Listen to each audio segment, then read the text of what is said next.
Welcome to the Todd DeVoe Show, exploring the best ideas and lessons for leaders. Good morning, good afternoon, depending on where you are at here in this fine world. And, titled this episode, 2022, the Year of Resilience, and I really should put that as a question, is 2022 the Year of Resilience? Because a lot of stuff happened, but it seems like we're doing okay. And I want to bring in my colleague and friend, Isamar Garcia. Isamar, how you doing those? Hello. I'm doing well. How about yourself? Doing well. Are you ready for 2023? I already got it planned out. Oh, at least for my planner. I have plans. I have goals. I've got it. I've got my 22 in review so far and what to expect for 2023. So I'm ready. Are you ready? Yeah, I'm ready. This week was a little kind of off for me. I actually had to get a what do you call it there? A root canal. So that was fun. Yeah. Fun? Yeah, being sarcastic. Yeah. Oh, okay. Fun wouldn't be the word I put on there. But it's like I gotta tell everybody, like, if you start to have that tooth pain, I was like, oh, I'll just wait till after the holidays because I don't want to bother anybody. And I'm just like, it was miserable. So go get it. If you have tooth pain, get it checked out. Don't be like me and be a knucklehead and wait till you're 10 on your pain scale. So yeah, that was so yeah, that kind of put me a little bit back behind. But other than that, I think we're doing well. Got to clean up some stuff and finish doing some writing. So yeah, I'm looking for a clean 2023. But that's what we're here to talk about. We're going to talk about 2022 and the review. Yes. So we got a list of a few things that I think are kind of interesting, and I'm going to go with them, not necessarily in order of any importance, but just kind of how we threw this list together. And we'll start with Twitter. It's funny when we brought Twitter up on the list. One of our producer was like, "Twitter, why is that important?" But it is. Why is Twitter important? Why should we be thinking about it? Why we should be thinking about Twitter is because mostly because of the verification. A lot of individuals of the public use Twitter to get their news, and as emergency management professionals, we also use that to disseminate quick action news. Twitter has been that kind of crisis communication. Here's the information while we've got it. Type of platform. So with the verifications that come along with that, that's like, yes, this is a trusted source and we're moving in the right direction. You can trust that what we say is verified. With Twitter and the unknown area in which it's going, subscriptions, and now we do have subscriptions, but you can also pay to be verified. There now are categories of verification, but there was just so much unknown, and having to educate the public on what it means to have a social media account, if you're verified, how to actually verify a trusted source other than just news on Twitter. Go to their link. Is it coming from a .gov or is it coming from a .org? Like, just making sure that we're informing the public was a big part of the new direction Twitter is going in. Yeah. It's interesting because I follow this stuff pretty closely, obviously, from a public policy perspective, and what does it mean on that level.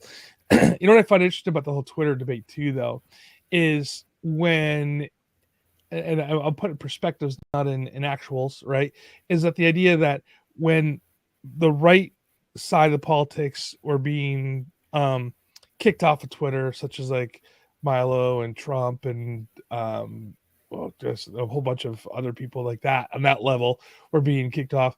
The left was celebratory on it, right? They're like, hey, it's a private company. They can do whatever they want to do, blah, blah, blah.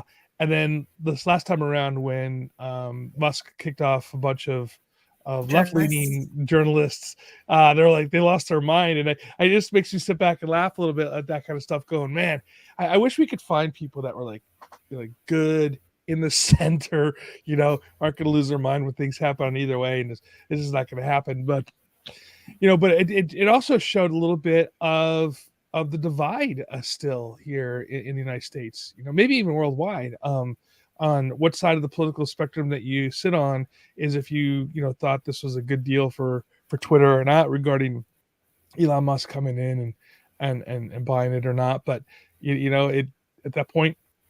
at this point, it kind of is what it is, and Twitter still seems to be the place to go to for news. And I hope that Elon Musk kind kind of understands that part. I'm sure he does. He's a very smart man.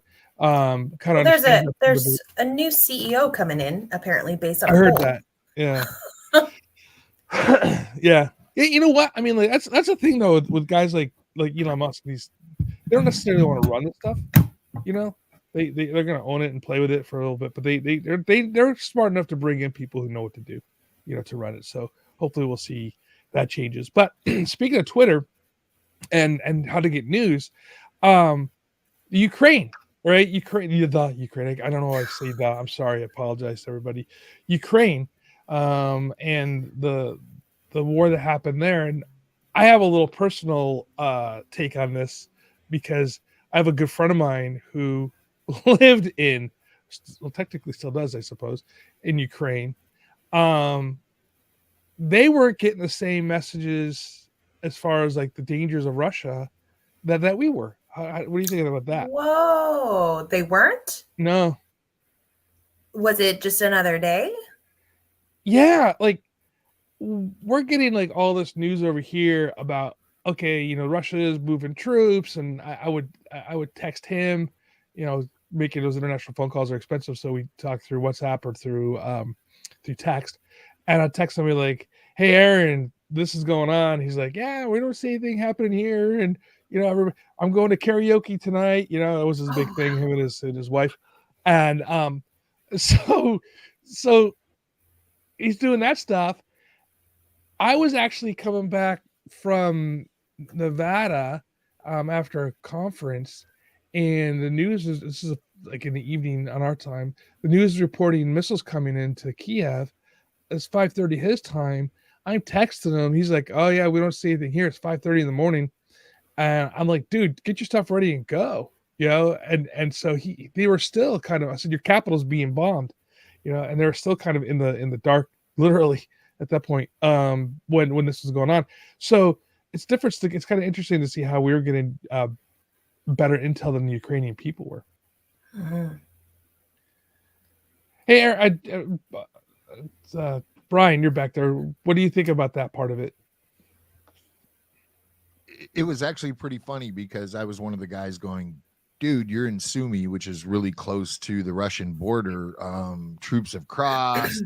There's bombardments going on, and he sends me a picture. He's out for coffee on the street, and it's like business as usual. It was pretty interesting about what was being released here. And Todd, you and I have had long conversations about how our media hypes things to, incite emotion, not necessarily reporting the truth, in my opinion. So it was just weird to see what was going on live on the ground close to the Russian border when, over here, it looks like World War III is getting ready to start. Well, and then I think in this case, the media is kind of right on it, but yeah, my friend Aaron, he should write a book about his whole entire thing. It's kind of crazy.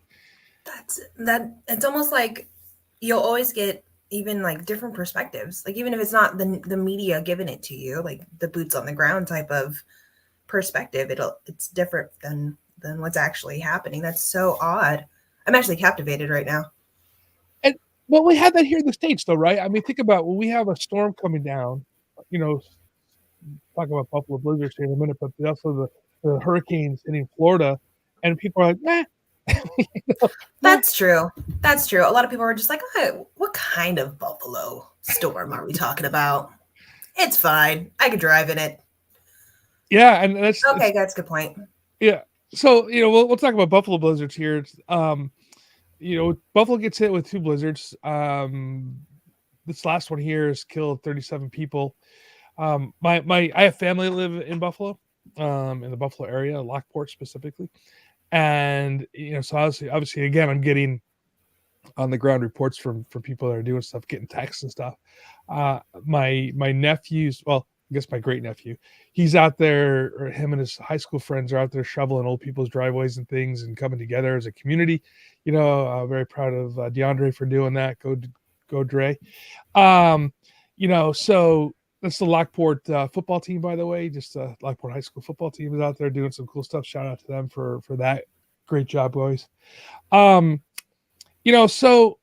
you get that side of the story, but then you get people who like got stuck at Target because they wanted to go Christmas shopping. 37 some odd people get stuck in Target.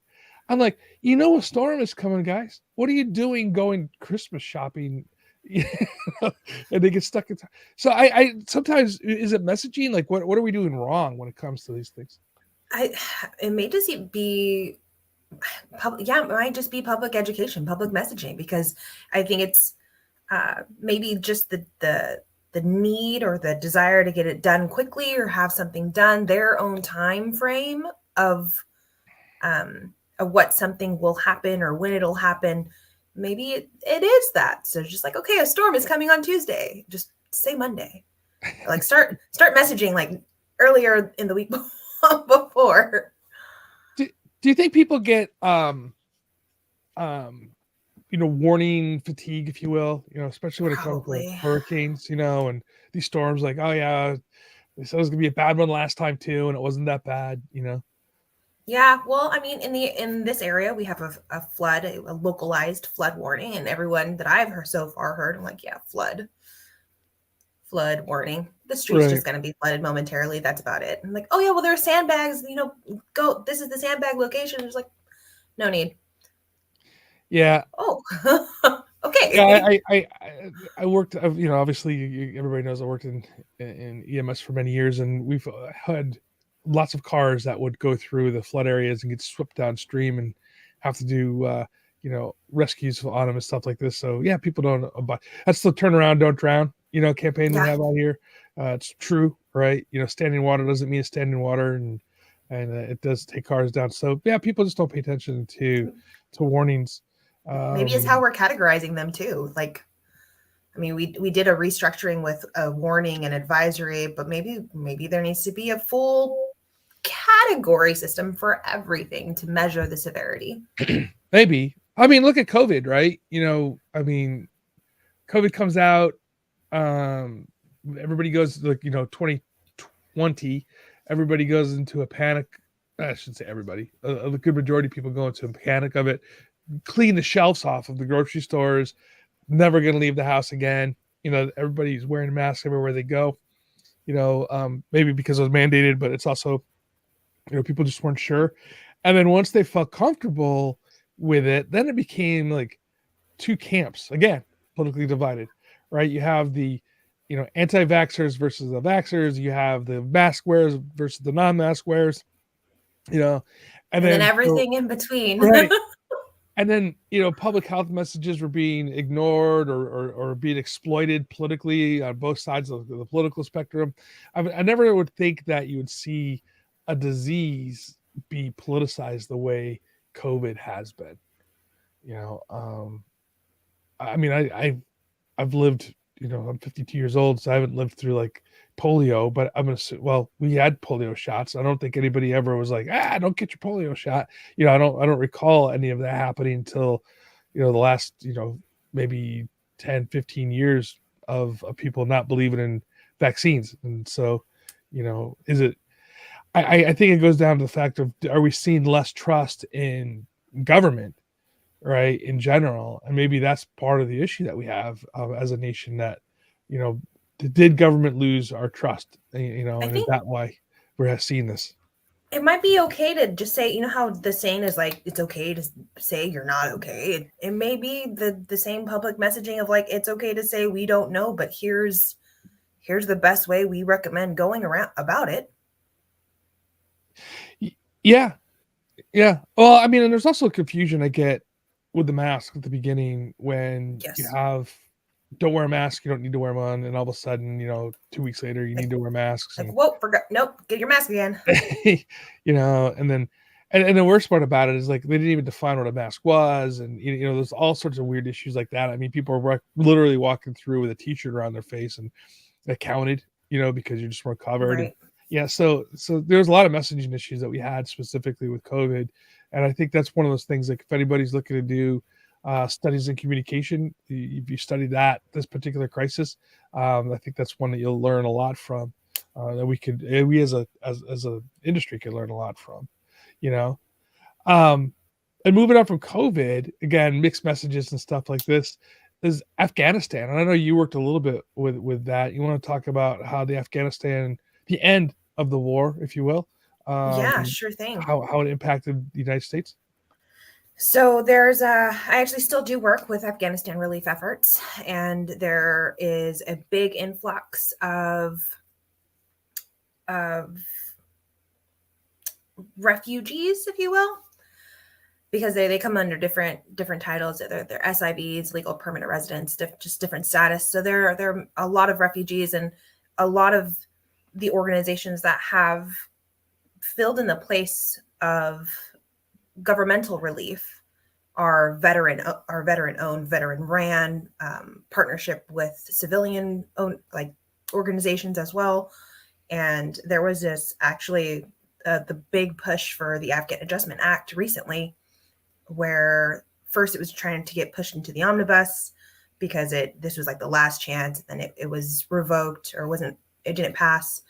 Then coalition members tried to also get it into an amendment. It didn't pass. And essentially what that Afghan Adjustment Act is a pathway for refugees into the United States. So like as of now, if an Afghan national would want to come to the United States, they'd have to apply in person at a U.S. embassy in Kabul, which doesn't exist. Right. So it's just like, all right, what do I do? And then their time is basically on a timer when for those that are here are on a timer. So it's kind of stressed the legal system. It's stressed volunteers who are doing this on the back end. It's stressed our humanitarian efforts in regards to mass care, sheltering, in volunteer organizations for placement, for housing. So it actually has taxed and will continue to for the next year. Hopefully it'll get passed coming into 2023, the Afghan Adjustment Act. But it's just weighing a lot on veterans because they're trying to keep their promise. Yeah, and here's another thing that gets politicized. What I mean by this is they put a bill across to relieve some of the stress on these people from Afghanistan, and then they throw riders on it, which the Democrats do, the Republicans would not vote for the riders, and then they get to point at the mean Republicans for not passing that bill. And it's like, let's just do. If I could be the king of the world, I would just say, hey, let's just do single issue bills. You vote on the bill, you can't add riders to it, all this other kind of stuff, and make them clean. But the politicians don't want to do that. If anybody gets anything out of this, is I'm anti both sides, by the way. So just just kind of put that straightforward. Hang on a second. Excuse me. Yeah. So what's interesting is I've been working with the Afghanistan community for a few years now. I started before, realistically. I'm trying to think of when it started in 2008. I started working with them, and through humanitarian efforts, a lot through Canada. They're wonderful people. It's the most hospitable people that you'd ever want to meet. It's an amazing culture and to be around, yeah. So I just really feel for the people that are stuck in this in between. I'll tell you one thing. That's Canada. What Canada did right, on this is they just, anybody who had relatives in Canada or whatnot, they just came through without any issues, and they're actually taking care of it. And we had a lot of people in Afghanistan that fought side by side with Americans, and if they go back, they won't. They're done, right? So we need to fix that issue. Afghanistan also has the women's rights, the humanitarian rights, which is a whole nother side to Afghanistan. And then the other component, which kind of brings in one of our other topics, is the World Cup. World Cup. Yep. And that was like everything. Like there's the humanitarian city, in UAE, where a lot of Afghan nationals are currently in limbo, and that kind of seized because it was in Qatar. or is in Qatar. So Qatar just had the World Cup, and that is yet another topic. I've been there in Qatar a couple times actually through my career, and it's definitely an interesting place for sure. The World Cup being there, I was like, whoa, you know. Yeah, there's a lot of issues associated with it, and you know what? I mean, they tried their best to put their best foot forward as far as like showing the world what Qatar can be about. But I think it also opened up that the window to what it is to really be in a country like that, which has a lot of restrictive rules and whatnot. You know, so that goes the but. On the other side of it, though, is the World Cup also opened the eyes for like a lot of weirdness, right? Like Morocco gets beat by France, and then the French in Paris, both the Moroccans, because I guess there's a large Moroccan population in Paris, start rioting and burning stuff because of the loss, and then you have the French that are running around being happy and burning stuff because they won. So that's an interesting take. I don't understand soccer fans, and I mean this truly. Like you all win just a game, it doesn't even win the championship, or you lost right, and you burn the place down. I don't agree with burning the place down after you win a championship, but you just win a game, and people are burning things down. So a World Cup is definitely an interesting thing to watch. It's definitely crowd control 101. Like that's where your crowd control tactics are tested. You want to break a system. Yeah. I mean, the soccer fans are definitely, and not disparaging anybody, just an observation, you know, are definitely some of the wildest fans I've ever seen in any sport. You know, I mean, England has been known for having riots in the stands, and they have to have like extra riot police out every time they have games. It's like, man, you're going.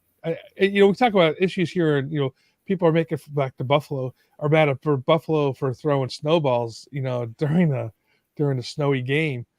That's nothing compared to what the soccer fans do. So, or sorry, Argentina streets football.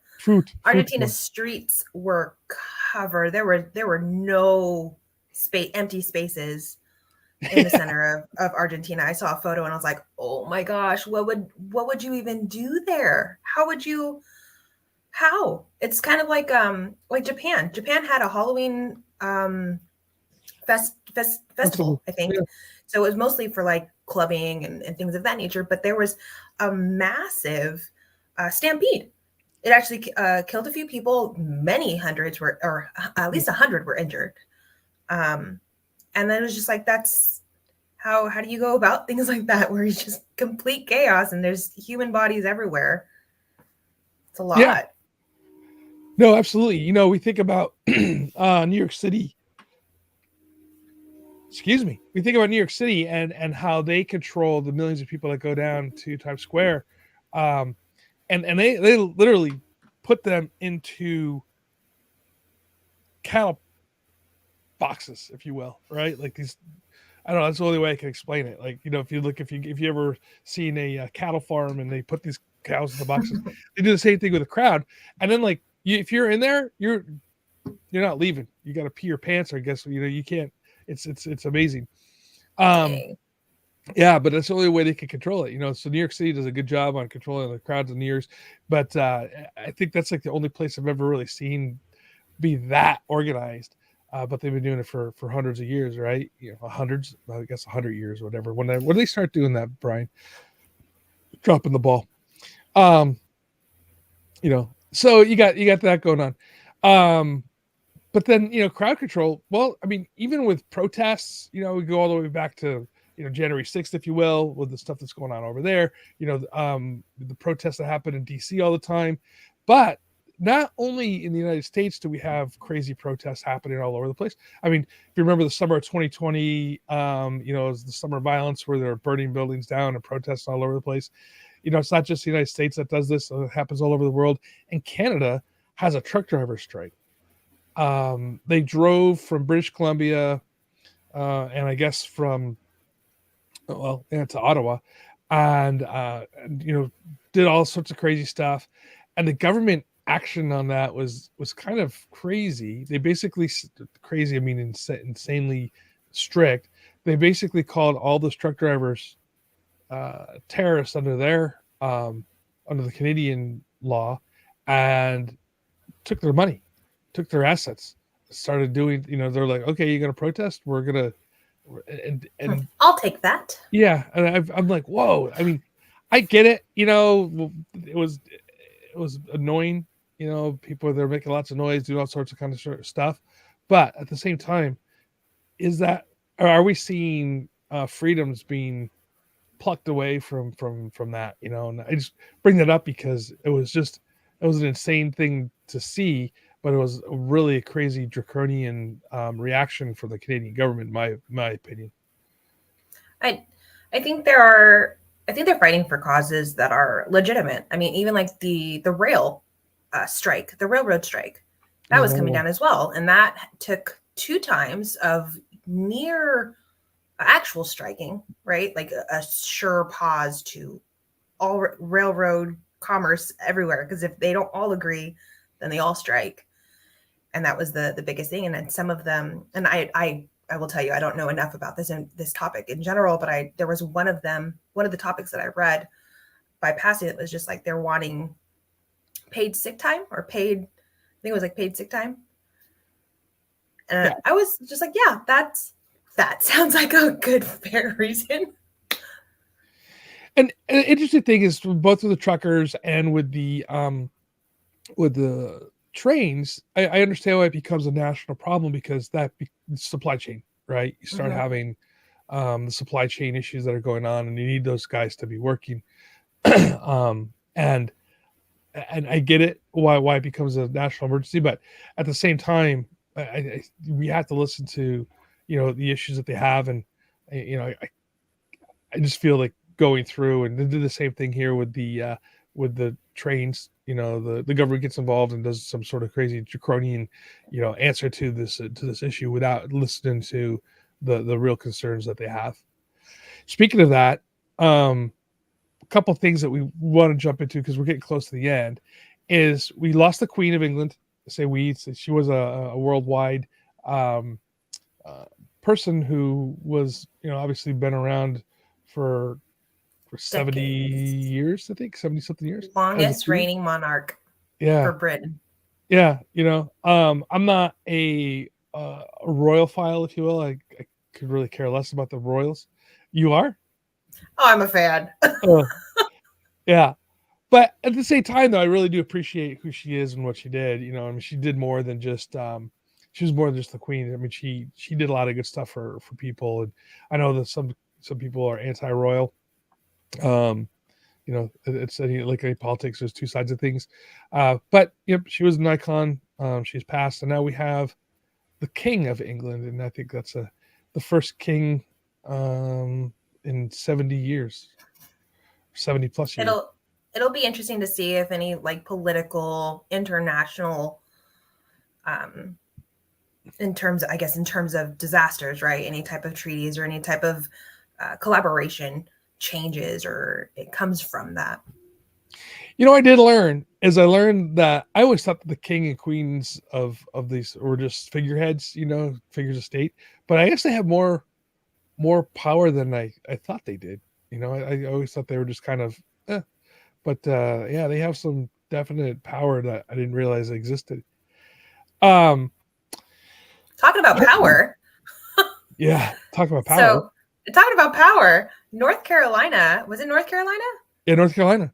North Carolina actually had an attack on a power station, and it wiped them out for a couple days, electronically, I guess, power-wise, obviously, electricity. And that was interesting because I know I was checking out their Twitter as a means of communication, like what they're pushing out, and I'm looking for pieces of AAR, and I think it's very interesting because all of our infrastructure nationally is pretty much unstable. Yep. If you think about it. Yep.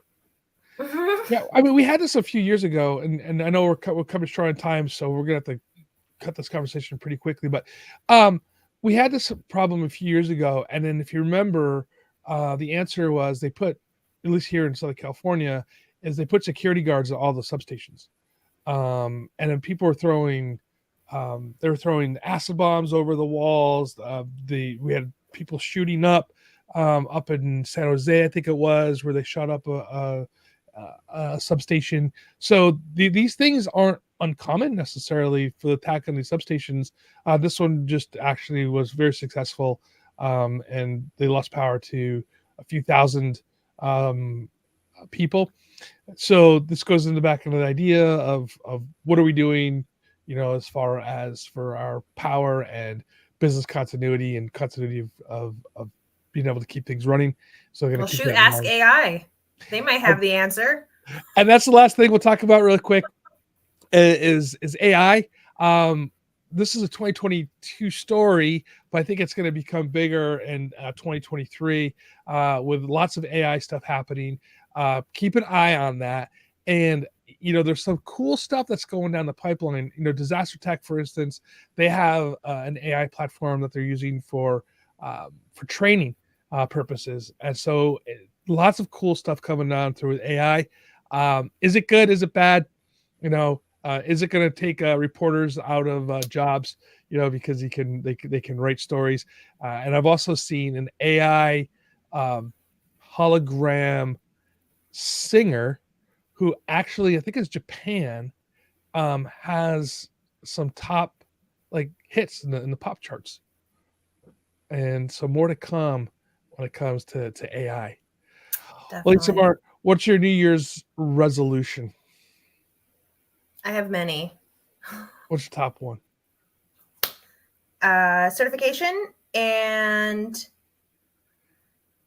personal was to visit Hawaii. All right. Brian. Personal and professional.